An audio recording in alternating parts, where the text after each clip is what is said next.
Ielts 19, published by Cambridge University Press and Assessment 2024. This recording is copyright. Test 1. This is the Ielts listening test. You will hear a number of different recordings and you will have to answer questions on what you hear.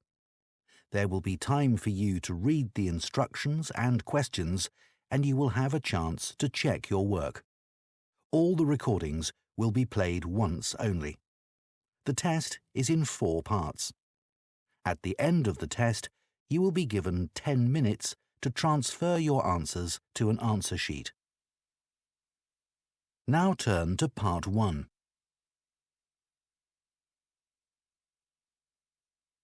Part 1.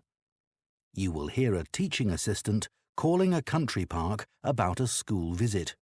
First, you have some time to look at questions 1 to 6.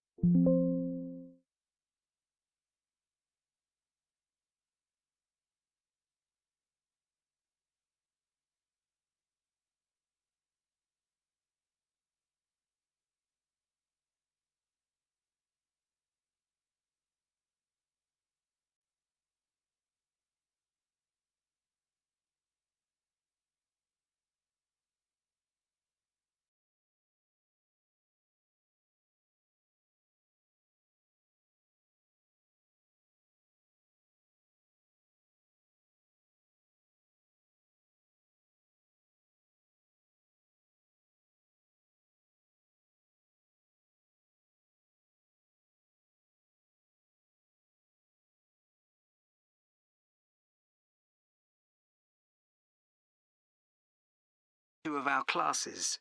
OK. What would you like to know? Well, I'm new to this area, so perhaps you could tell me something about the park first, please. Of course. Altogether, the park covers 170 acres. That's 69 hectares. There are 3 main types of habitat: wetland, grassland and woodland. The woods are well established and varied, with an oak plantation and other areas of mixed species. Right. The wetland is quite varied too. The original farmland was dug up around 40 years ago to extract gravel. Once this work was completed, the gravel pits filled with water, forming the 2 large lakes. There are also several smaller ones, ponds, and a stream that flows through the park. OK, so I suppose with these different habitats, there's quite a variety of wildlife. There certainly is. A lot of different species of birds and insects, and also animals like deer and rabbits. And I understand you organise educational visits for school parties. That's right. We can organise a wide range of activities and adapt them to suit all ages. Can you give me some examples of the activities? Well, one focus is on science, where we help children to discover and study plants, trees and insects. They also collect and analyse data about the things they see. Another focus is on geography. The park is a great environment to learn and practice reading a map and using a compass to navigate around the park. Do you do anything connected with history? Yes, we do. For instance, the children can explore how the use of the land has changed over time. Then there's leisure and tourism. That focuses on your visitors, I would imagine. Yes, mostly. The children find out about them, their requirements, the problems they may cause, and how we manage these. And another subject we cover is music. Here the children experiment with natural materials to create sounds and explore rhythm and tempo. That must be fun. Most children really enjoy it.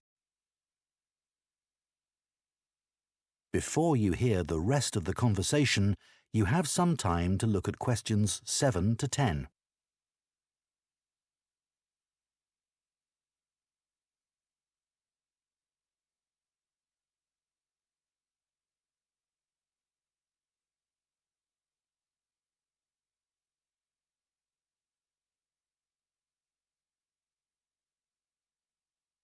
Now listen and answer questions 7 to 10. And, of course, all the activities are educational too. Learning outside the classroom encourages children to be creative and to explore and discover for themselves. I would imagine they get a sense of freedom that might not be a normal part of their lives. That's right. And very often, the children discover that they can do things they didn't know they could do, and they develop new skills. This gives them greater self-confidence. It sounds great. So, what about the practical side of it? How much does it cost for a full-day visit? We would expect to bring between 30 and 40 children. If there are over 30, it costs £4.95 for each child who attends on the day. We invoice you afterwards, so you don't pay for children who can't come because of sickness, for example.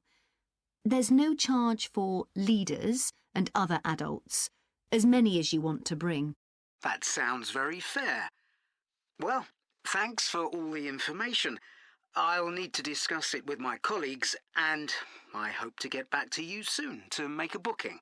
We'll look forward to hearing from you. Goodbye. Goodbye, and thank you. That is the end of Part 1. You now have 1 minute to check your answers to Part 1.